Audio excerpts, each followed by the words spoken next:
You're listening to Open Bible, Open Life with Pastor Kyle Mercer. At Two Cities, we're passionate about making and mobilizing disciples, and that doesn't end with Sunday. We're here to bring God's word and work into your week so you can be equipped to be sent wherever you go.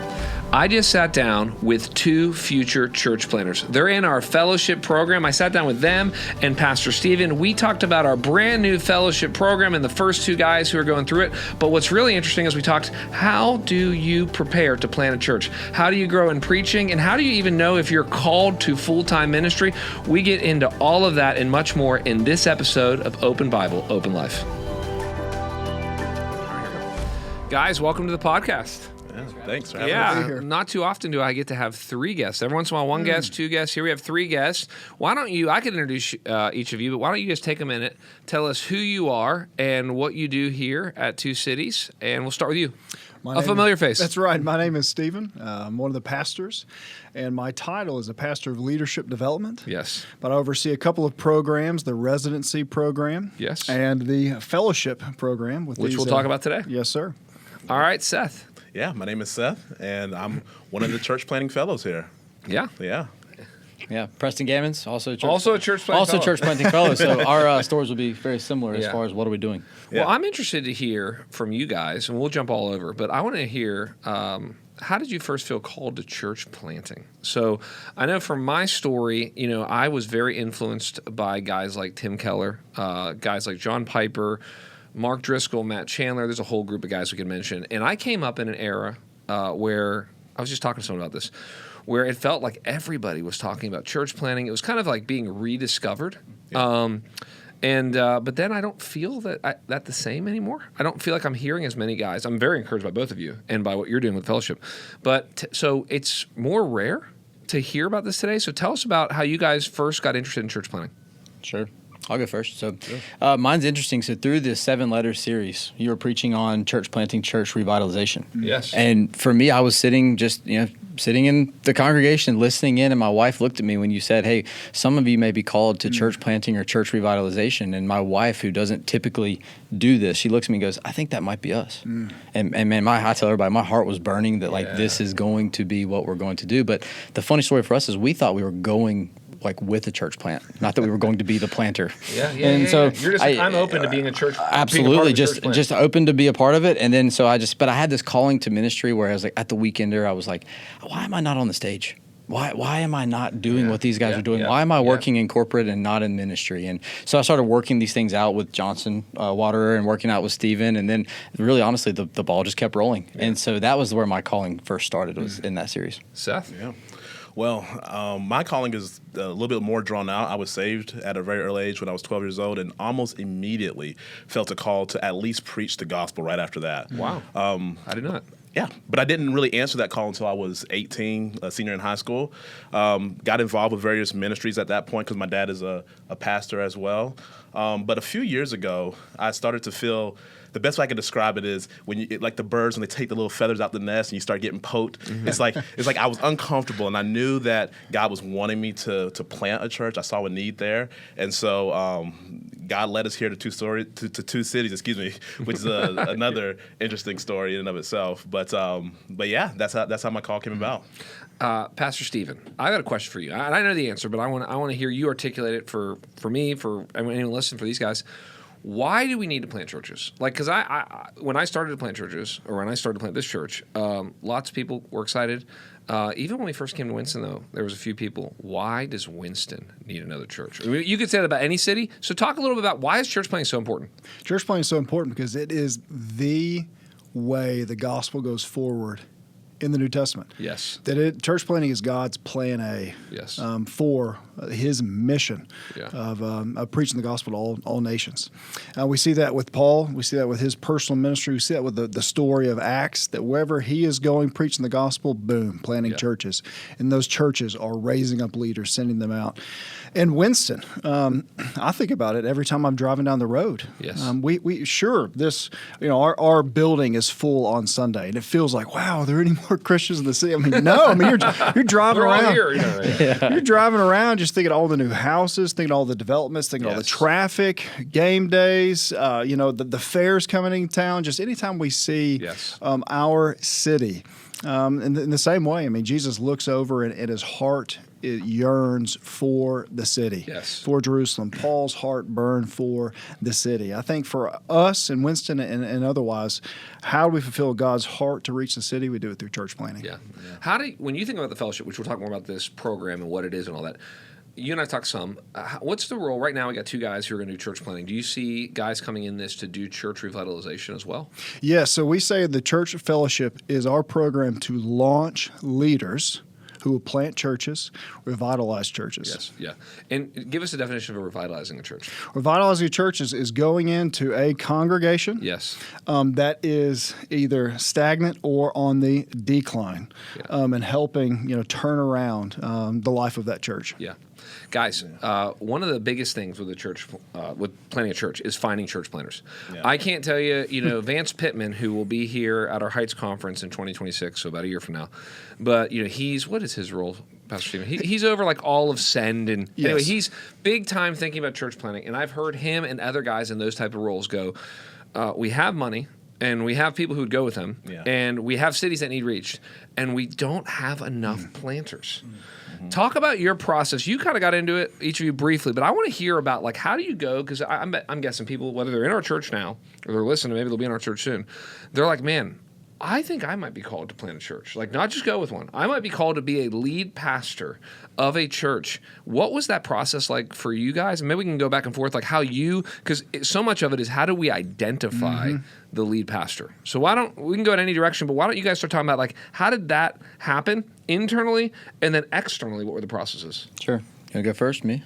Sure. All right. So, for me, it was I come from corporate America, so I was working in corporate America. But if I look further back into the rearview mirror of my life, from a young age, I was always in leadership camps. I was always like just a nerd for leadership, honestly. And so for me, it started looking at church planting as like, well, a church planter, a pastor, a lead pastor needs to be a really, really great leader that loves the Lord. Right. And then from there, everything else kind of flows. And so for me, that was where I started to recognize in the rearview mirror of all the different careers and all the paths that I thought I tried the military, right? It didn't work. God closed that door. I tried the medical field. I mean, all these different careers led me into different opportunities to where I could be a leader. But now I look back, I'm like, okay, now I see why. Now I met with a lot of different people. I've been in at a young age, a lot of different careers. So I could just reach people and know people and lead people. And so for me, that's kind of where I started to say, okay, maybe all the things that the Lord has brought just to me through my life and is now working in me, and I'm trying to work that out is just okay, what do I do next? And that's when the church planting came up and started obviously spending time with guys on staff here and starting to see, like with Johnson at the time, he was preparing to plant a church, and sat down and talked to him like, what does it look like to be a lead pastor? I think that's one of the best next steps is if I'm feeling called to full-time ministry, I need to start spending time around people who are in full-time ministry, maybe even especially in the positions that I'm hoping to want to be in. Absolutely, yeah. How about you, Seth? Yeah, well, same as Preston here. When you look back in the rearview mirror, you can see God orchestrating every step in your life. I grew up in a pastor's home, so I was always around ministry. But instead of going that route, I went the route of corporate. Nothing wrong with that, but I've been in banking for the last 15 years. And so what I recognized is as I was working that there was no fulfillment there. But where the fulfillment was is when I was involved in various aspects of ministry. So I just began to lean in on that. And so when you talk about as far as the lead pastor portion of it is, it wasn't only that it was fulfilling to me as far as to be involved in ministry, but then I genuinely felt like God began to give me vision for what it is that He wanted as far as the church being planted. That's good. Yeah, Stephen, you hear about these guys or I'm guessing from Johnson, from others. How did you begin to? Maybe you don't want to share all your secrets on the podcast. That's fine. You want to keep some things kind of like this is how I like to do it, and I don't want everyone to know. But the things that you do want people to know, what are you looking for, and what are the next steps when a guy like one of these guys and future guys come up and go, hey man, I might want to be in full-time ministry, maybe even be a lead pastor. What do you start doing long before you invite them to be a part of our fellowship? The first thing I think about is I look for people who are hungry and faithful. and I want those things to go together. So I remember I'll take Preston. So, it was clear from the first conversation that Preston's hungry. Yeah. He's like, I just sense a call of God on my life. I'm ready to move forward. And I said, great. And in my mind, I thought, let's see if he's faithful. Yeah. So I said, dude, I think your next step is to serving kids. Yeah. I'm like, I want you to sign up and serve as much as you can this next month. Get you a blue T-shirt. Get back there.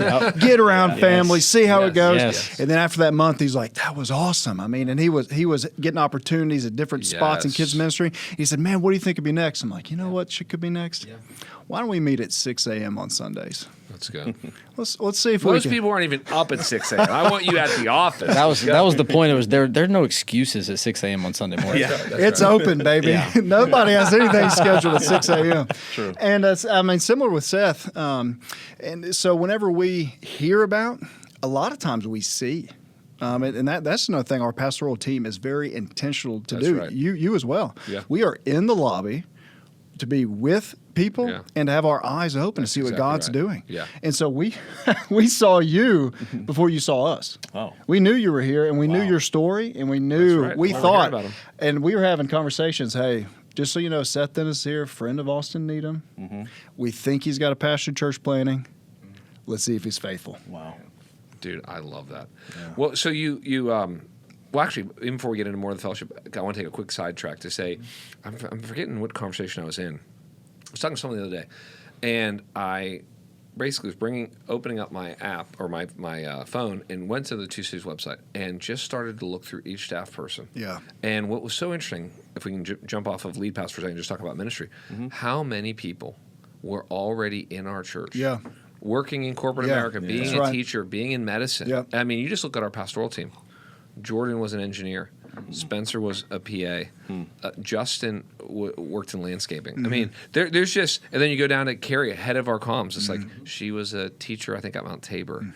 Bree was working at Wake Forest now. So it's really, really neat when you just go, Austin Needham, your friend. Yeah. I mean, so many people were there. Now, okay, going from business world into fellowship. I keep saying we're gonna get to the details of fellowship, but one last question, because I imagine people are thinking this, and as they hear even just you said, I was in banking for 15 years. People are thinking this question, man, I might feel some of this, and even if all this went through, how do you even talk to your wife about this? Yeah. How do you think about this as a family? Because you guys were transitioning careers, coming into a season of development, different schedule, going into we'll talk about this, but going into an unknown future, an exciting future, but more like, hey, if I stay at this job or this job, here's probably what it looks like. If we go to Two Cities all in, this is going to completely change our future. It also means we're not going to be at Two Cities anymore. So if you love that's the other hard thing about church planning is you usually plan out of a church you love. Yes. Then you leave that church. So talk about that a little bit. Yeah. Go ahead. Well, honestly, I think that conversation starts a lot sooner than it is when you're talking about coming on to plant a church. My wife and I, we constantly had spiritual conversations where we're talking about goals and plans and what it is that we feel like God is leading us in. And so it was no surprise to her. She already knew my heart. She already knew that I wanted to plant a church, and we were on board. So when the opportunity came, that conversation had been happening for a long time. So although the chips weren't necessarily all pushed into the table at the time, we knew that the time was coming when we were going all in. So when that time came, it was an easy transition. So. You kind of had in the back of your mind, I might want to be in full-time ministry. For a while. And that had been a conversation. You're a little bit different, where you had a lot of things happen, but then it's pretty happens for you pretty quickly, right? It happened pretty quickly, but I think where it started for us is it was like we were going all in and to be service-minded. Like we were going in as servants to this church because we love the people, we love the pastor, we love the culture of everything. It's like we just love this church, so we're just going to faithfully serve. And I think that's where the call just got stronger. It's like, why am I still going to work somewhere else on Monday? Yeah. And even talking to Steven, he's like, it doesn't have to be here. Obviously you can look wherever you want, but in my heart, I'm like, man, I want to be here. I want to be. But it was just a servant heart first. And my wife and I had talked about it well before. It's just like what I was doing was great, and we had great success, and I loved all the people I worked with, but it did lack a deeper meaning. Yeah. And so ministry is just such a strong call. Like there's okay, I need to serve the Lord now, and then serve His people through that. I think whenever I'm having these conversations, two things in the back of my mind. Number one, I want to hear the pull and not just the push. Well said. In the sense that there are a good number of people in our church that don't like where they are. So please don't come on our staff. No, but it's like I don't like my job. I don't like my current living situation. I don't like whatever else. Maybe I'm called to ministry. It's like, well, maybe. But tell me about that vision, like Seth's talking about. Has God given you? Is there a pull toward ministry? Is number one. And number two, I'm very sensitive to the fact that it has to be more than you love this church. Yeah. Are you willing to go and be a part of another church, start another church? Yep. Because there are a lot of people who love our church and think, I just want to do this every day, all the time. I'm like, well, praise God. Like you said, if we're raising you up as a church planter, you're going to leave. You're going to leave. So you need to be called to ministry, not just this church. Right. Yes. That's very good. Yeah. All right, let's talk about the details of the fellowship. So we won't rehash everything, but you and I have been on here before talking about the residency. Just to summarize that, the residency is something we've had for, at least 5 years, 6 years? Love it. We've got almost 20 people between the two classes. And the way that I at least talk about it is I think of our residency as a formative residency. That's right. And most people, not all, most people are going to be very early 20s, never been in ministry before, maybe never even had a job before. There's a seminary component. Again, that's just a simplification. They choose a ministry area. It's a lot of development. Sure. The fellowship is something completely different. Yes. Connected in the sense that under your leadership, but the fellowship is more of a finishing school. That's right. You kind of turn the hourglass over when you get there. You've got just under 2 years and you're leaving. You're leaving to lead, okay? And so talk to us about how this came to be, this fellowship program. I don't even know every detail. I know a lot of these ideas come out of, I just had lunch with someone today and I said, they were asking me about a certain ministry, are we going to start a certain ministry? And I said, Caleb has the spiritual gift of knowing when it's time to start a new ministry. Yeah. Like each staff person, I go, "You've got the spiritual gift." Like I'm making up the word. Sure. That's not real spiritual gift, but like he's just the kind of guy who goes, "It's time for this." Yeah. And I'm sure it wasn't just him. I'm sure it was him or you. It might be more you. But just tell us about how you guys go. It's time. Sure. We're ready as a church. There's people in our church ready to have a fellowship. Yes. Well, we say our residency is a developmental program. Yes. We want to develop leaders. Yeah. And we had for a long time a lead pastor track or like a pastoral resident track that was intended to train lead pastors. Yeah. And when we were interviewing people for that track, we began to realize that our bar of expectations for spiritual maturity, for even professional and ministry experience, our bar where we thought people needed to be if we were going to launch them for leaders was too high for our residency. Yeah. Anyone who had met that bar were then available at other opportunities in other churches and other places. So we thought, man, maybe we need to rethink this. Yes. One. Two, we had guys in our church who were going to be leaving the marketplace to come into ministry. Yes. And to go from the marketplace to our residency is possible. But that is a hard transition. One of the things you're saying is it requires taking probably 6 months on top of everything else with your families to then raise support to come on to the residency. Whereas with the fellowship, at least in this first class, and we hope in the future, we're able to catch people and go, actually, the day you do this, you've got salary, benefits, place to work. That's right. Until you're leaving. And that was the model the Summit did for me. That's right. And if the Summit didn't do that for me, I was 32 years old, 30 years old, whatever I was. Yeah. And I had 2 kids, and it would have been almost impossible to do that. Yeah, for sure. And so we just thought in order, really, it began to move internal. We're starting to feel some pressure in the pipeline. Some guys that are in our church, that as best as we can That's say. That's a great phrase. Have pressure in the pipeline. Let's go. Come on. We, as best we could tell, call of God's on their life. They've been faithful. They have vision. Now we need a place for them to go. And so we launched our program. Yeah, I don't know if you know this, but I actually started by applying to the residency. My wife and I had gotten to the point where we're just going all in on residency. No, I remember they gave you several options. They're like, you could just be a high-level volunteer, and you're like, no, I want to be here. We're going all in. the time. Yeah. Well, it makes me excited because I was at a lunch with another couple recently, and they were like, what's the future? Like they're just, they're seeing campuses and they're seeing high attendance Sundays and whatever. And they just kind of asked a blanket question. I said, well, I don't know all the future. I said, but what we're most excited about is sending. Yeah. Whether that is absolutely. sending out hundreds of people to new campuses for new leadership opportunities to reach new people, whether it's sending out church planners, whether it's sending out world missionaries. I mean, I can genuinely say, like, this isn't I'm not just saying it because it sounds like the right thing to say. Like, I am genuinely most excited Yeah. about guys like you getting raised up and as much as we can ensuring your success. So Yeah. that, all right, let's talk about the fellowship program and like what goes into it. I know we're not building it while we fly. You guys built a lot of it. Sure. But we're pivoting, we're learning. Yeah. It's going really well. It started August 1st. You guys got here August 1st. Yes. As of today, it's the beginning of October. So we've just been in this for 2 months. I will say I probably spend more time with you guys than I spend Yeah. with outside of Dave and a lot. Caleb. Yeah. It's awesome. I probably spend more time with them than I spend with you. Yes. And I don't spend a ton of. I'm not. I don't want to make it sound like we're together every day, but I feel like I'm looking at my calendar. I'm like, oh, I got a lunch with the fellas. Oh, they're preaching. I'm gonna sit on that. Oh, they're jumping in this meeting. Oh, they're in Air War. I mean, one of the things I want to let people know who are listening, who might be interested in this, is like the summit did an incredible job getting me ready. No question. This is even more immersive. I don't know what the summit does Yes. now. This is at the summit. I was at a campus. I was around JD a little bit for some big meetings.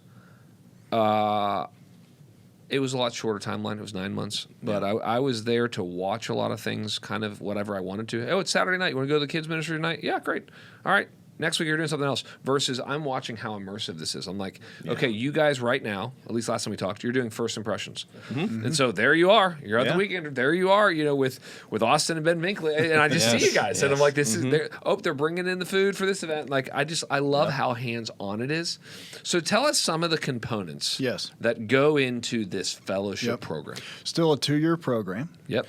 Similar to the residency in that regard, but a different horse of different color.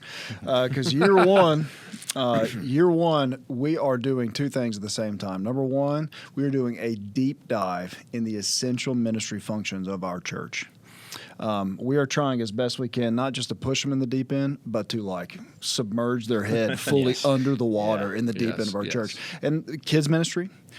First impressions. I'm trying to think where else are we going to put you guys, but it's assimilations. Yeah. I mean, we're getting.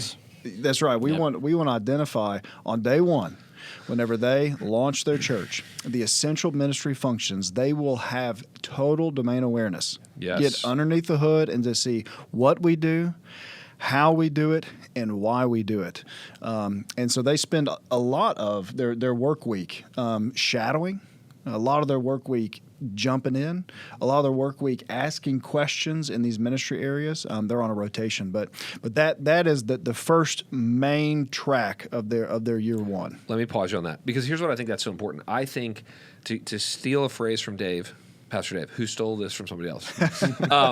We want you to be church smart. Yes. Yeah. And I really think, I say that hopefully humbly and charitably, but I really feel like there's so many things that we are doing by the grace of God so well that I have nothing to do with. I'm just saying, and I am so grateful that you're going to get to see.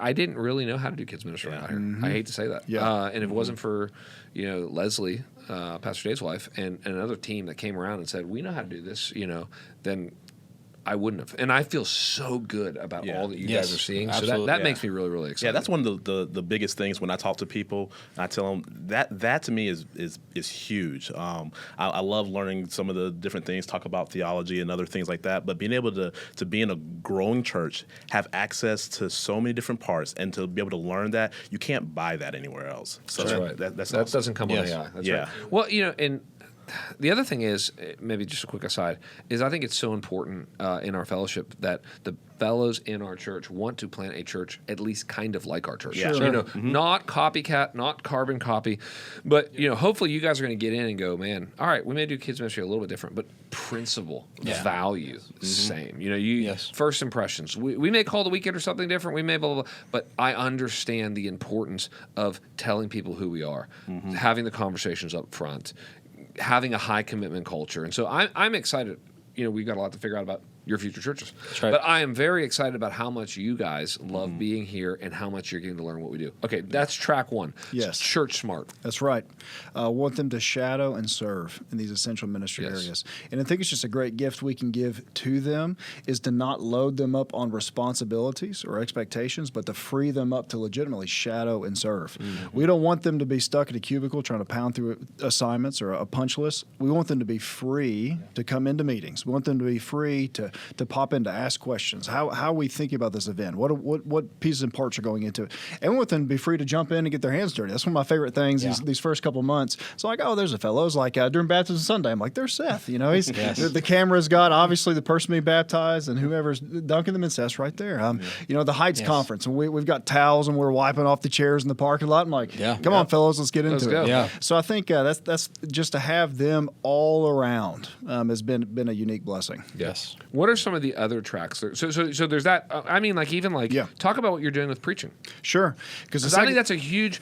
I mean, I can't overstate how important preaching is, especially obviously for the lead pastor to have, you know, I would even say more than a cursory competency in that area as he steps in. Part of my whole thing on that is I tell guys, I've told you guys this, I don't think anything will be questioned more by the lead pastor or of the lead pastor than his preaching ministry and his preaching voice, philosophy of ministry. Yes. Yeah. So, you know, well, I don't like this or whatever. You got to be confident in that and philosophy of ministry. Well, why aren't we doing Sunday school? It's like you have to be confident. Why are we doing kids ministry? I mean, I remember early on, well, I read a John Piper article, and I think that we should have the kids in the service, and you got to go, all right, this is what I believe. This is my values. You can do this different ways. There are great churches doing it different ways, but this is why we do it. So, but talk about preaching and what you guys are doing, because this is, I think, really creative. Yeah, the second track we have, so the ministry immersion, the second track is pastor school. So that's an every other week rotation, and we want to have hands-on, I mean, one-on-one time with these guys, 2 hours a week to hit preaching, pastoral ministry, ministry philosophy, and executive leadership. Those are the topics. Those are great categories. And so we're kind of doing every other, and every other then is they're going to be preaching to us. So we have our sermon labs. We're about to have one this afternoon. Yes. We're going to. I saw Preston with his book. He's ready to go. Dude, now you know my life. You're working on something, but you're thinking about how you have to preach. Yes, that's right. That's right. And so then every other week, then we are with them, giving them real time feedback during a sermon lab. Yeah. And what I love too, and this is Pastor Caleb's idea, is that by the time they will leave us in 2 years' time, we will have packed their bags with 4 sermon series at least. I love it. They're going to be preaching through New Testament Gospels, through epistles, through Old Testament narrative, and maybe the Psalms. And so we're going to have them real-time feedback every other week, getting into that rhythm, but then packing their bags as pastors whenever they step into their church. They not only have gained a preaching voice, but they also have kind of a backlog of sermons that they can work off of. Yeah, I love that. Yeah. How's it going for you guys? How are you liking it so far? Because basically every 2 weeks, just to double click on what you said, every 2 weeks right now, you guys are preparing a sermonette, 20-minute sermon. 20-minute sermon. That's maybe more than a sermonette. Sermonette's like 5 minutes, but you're doing a 20-minute sermon, so half length of probably what you would preach when you plant. But you're standing there, usually on the stage here, and you are preaching mostly to other pastors that are on our staff, and then we're giving you. I think one of the other big blessings that our church has is just a super high and quite sophisticated feedback. Culture. Yes. I mean, you're going to preach, and then we're going to be as kind as Christians should be. But we're going to be direct, and we're going to say, this wasn't good, or this needs to change, or that was unclear. And honestly, I think and you guys already have it, but if you can grow the muscle of, like, I can handle feedback, and I can't just handle it. I want it. Yeah. I crave it. I think you're going to be better. So talk about what it's like to begin to, and I know you guys to varying levels have been speaking and teaching, but this is going to be the first time where you're doing something like this. What's this been like? Yes. Yeah, I mean, it's difficult. It's challenging to write take a large swath of text and say, hey, we're going to preach 20 verses in 20 minutes, and try to remain faithful and just try to make sure that we are getting everything we want to say and doing it. And it's an art, right? It's really difficult, but it's challenging in a way that it just shows my dependence on the Holy Spirit to say, what in the world do you want me to say? What do I do with this? And the feedback culture has been super helpful because coming out of corporate, you're used to presenting and presentations. It's not preaching, right? And even in our pastor school, it's like teaching and preaching are different, And so like I was kind of erring on the teaching side. Well, the guys are going to tell me you need to preach, stop teaching, and stuff like that. So the feedback has been great because it's right in your face. Caleb was like from day one, was like, do you mind if we get in your grill and we tell you how bad it was or how good it was? And I was like, yes, that's what we need, And so Seth and I joke, we say, we haven't cried in person, like in the office yet, but maybe on the ride home. But all together, I mean, it has been so enjoyable and so challenging, and that's why it's like, man, honestly, I can't wait to keep doing it. Yeah, that's great. That's great. Yeah, definitely challenging, but I feel like it's going to prepare us for what's coming. I look at it kind of like lifting weights in the gym, right? Like it hurts, it's painful, but it's good. It is. And you will be so much stronger at the end of this track. That's right. That's right. Pastor Yeah. Joby, he had his great, Pastor Joby Martin from 1122, he had this great line. He said, everyone wants to be strong. No one wants to be sore. That's right. I was Yeah. like, that is a line. That's a good one. And you're this residency and all the preaching back and forth, it'll make you sore. But because what I love is in the midst of anything else that's going on, this is what preaching's like. In the midst of everything else that's going on in your life, no matter if it's the Heights week, that's right. no matter if you're like, oh man, I served in kids twice this week because they needed someone and I said I'd serve in it, and you're still preaching. Yeah. I think it was Spurgeon who said it's one thing to live through hard times; it's another to preach to them. So Yeah. and who knows the hard times we got? I've already done COVID and don't want to go back and do that again. All right, is there another main? So there's pastor school and there's ministry immersion. That's right. Is there a third emphasis? Well, I'll just say in pastor school, it's the every other week rotation. That every other they're going to be preaching, and then the other week or the off week, we're going to be having classroom time. Yeah, and that's where they were up in my office, and you're like, hey, can you talk to them about these three things? Or they may be in Dave's office. Dave, talk to them about finances and budgeting as a church, and I mean, these are really great things. Yeah, I remember, early on we had sermon development. I think it was. We're in the conference room downstairs, and I'm like, we got 2.5 hours scheduled here. I mean, I'll probably be about an hour. They'll be tired of it, and we were still going past 5. I'm like, guys, we got to get out of here. We got to go home. But again, we're trying to see what topics do lead pastors need. Yes. In order to lead God's church. Yes. And we try to pack those into these really intensive classroom settings during their program. Yeah. I think, we had one that was like an hour and a half long, and it was just on sermon calendar. Yes. And I had a similar thought. I'm like, hour and a half on sermon calendar. I don't know. I mean, I don't know if I've got that much to say. And because we chase this rabbit trail, we talk about this thing, we talk about, the cultural calendar, we talk about Easter, and it's like, there's a lot to talk about. There is. I mean, you think about when you're just sitting, you go to, faithfully in church every single week. It's like, okay, that's great. This is really cool. But it's like now to see behind the curtain, to say this is how we do it. This is how we think about it. And even just, I think how you guys do it so well to look so far ahead and say, man, we're going to look 6 months, 12 months, even more. And then all the team coming together. Man, that's just unique. Yeah. I mean, I've never seen that. So it's been super helpful to be behind the scenes. Now, year 2 will be very different if I understand it correctly. And let me say something then ask a question about it. But in other words, when I think of it, and correct me if I'm wrong on this, but because I came out of a 9-month program, that really, in a lot of ways, I view what I did for my 9 months as what you'll do for your second year more so. In other words, I've told the story before, but when I got to the summit, look, I was so excited. We were meeting at the Doubletree Hotel in Raleigh, and we were all meeting together. We had this big breakfast, met these 7 other guys that were in it with me. And the guy gave us a couple documents, and here's what we're going to do. And he said, you've got 3 things. You need to find an executive pastor. You need to raise money for your church plant, and you need to build a launch team. And in the midst of that, we're going to do some shadowing and different things and read some books, but that was it. And when I think about it, I think, and then I want you to speak about this, Pastor Stephen, but I think we will probably not see you, or at least I will not see you as much next year as I'm seeing you. I'm sure the average staff person won't, because to faithfully do what you're going to need to do, you're going to need to be out and about, as well as connecting a lot more. Maybe you'll talk about this with the summit and what they do. That's right. Yeah, so in year 2, very much in that vision, that direction. We think of that as the nuts and bolts of planting the church. Yes. And we have the benefit of relying on our partners in ministry with the Summit Collaborative. So these guys, their second year will be going with their church planting cohort. Similarly, in the same emphases and focus there. And then Send and See. With Send and See's emphasis on not only assessing, but also preparing and launching church planners. We'll be able to lean on those partnerships during the week. Like you said, a lot of those office hours be devoted in that direction. They'll still be with us regularly in school. They'll still be with us preaching. They'll still be with us kind of on our on Sundays. But during the week, they're going to be turning their eye toward the nuts and bolts of really getting that church plant off the ground. Yeah. Wow.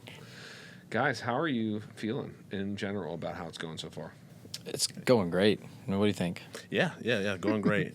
I'm excited to see what the future holds, but I'm loving it. Yeah. Loving it. Yeah, I can't. I mean, I come in every day. I'm excited. And even my wife's like, man, you used to come home from work. You weren't in a bad mood. But she's like, you're just in such a better mood when you come home now. And I think a part of the fellowship that surprised me, actually, is how much these guys have thought about our wives as well and our families. Very sweet. It has been so amazing. I mean, we have another church plant in Georgia that has one of the pastor's wives discipling and just helping out our wives through calls and through books. And it's like that. I thought about like, hey, for us lead pastors and, just all this stuff, I never really thought about what would our wives do and how transition for them. And these guys thought about it. So I think that's a huge benefit to this program as well. And I told our staff, I said, before you guys got here, I said, I love that we're going to have 2 men on our staff that know they're leaving. Yeah. Like just walking around going, I am leaving here. And the best thing, like, I love it here. You were in our church before you were on our staff, but like just what that does to the whole team. I think as we figure out more, and we'll probably have you guys back on another time and talk more of details of like locations and names, and there's just a lot more over the next 2 years to talk about. But I just think it's so helpful as you begin to build friendships and people get to know you. And there's going to be so many people that they may not even say it to you. They're thinking, should I go? And that's such a faith move. I mean, just people willing to ask that question. Yeah. I think you're going to see people who are going to go with us to some of these this is what happened at the summit. They go to a campus, and they go, that was a lot of fun. That's kind of a shallow way to talk about it, but that was meaningful. I grew a lot. I was challenged a lot. We saw new people come to faith in Christ. We started a new work. I want to do that. Is there another way to do this? So it's not an accident that almost always the churches that plant the most churches are also multi-site. Because it's just, there's some exceptions to that, but in general, it's like that's the pressure in the pipeline that creates the church planting. Last thing, I think it's really interesting that we have you both here. In fact, we've joked before that, I mean both of you in our fellowship, because it's almost hard for me to think of you guys separately. I always I don't know if I've ever seen one of you without the other. And I love that. And I think that's I think a leadership principle is, I like people to have brothers. Someone will talk to me about, well, when should I, a lot of times someone will call me, pastor call me, I think we're ready to have elders, and I said, well, make sure you have 2. I always feel like it's so good to have someone else to, because otherwise you start going, who am I? And what's my role? And does anyone else do what I do and look like I do? So talk about just in general, because we had a conversation, again, I'm not promising this, but we were, I don't think you were there. We had a conversation briefly with Caleb where he said, man, the relationship between you two and that having 2 guys going through it together is so important that we don't even know that we would want to do it with just, if next year we had just 1 guy, we might almost say, can we hold the rocket? And because we really want, for your full experience, we want you to have a gospel partner, a friend in ministry. Because the greatest thing about this is, this isn't a prophecy, but you guys for years to come will be like, man, remember, I still do that with the guys I was in residency with. Like the older generation, like Walker Armstrong, who I had on here, he's in his 60s. That generation, he's one of our elders, but he was planted churches, was in ministry. That generation, if you're 55 and older, you talk about your seminary friends. Oh, we were in Dallas. We were at DTS, or I mean that.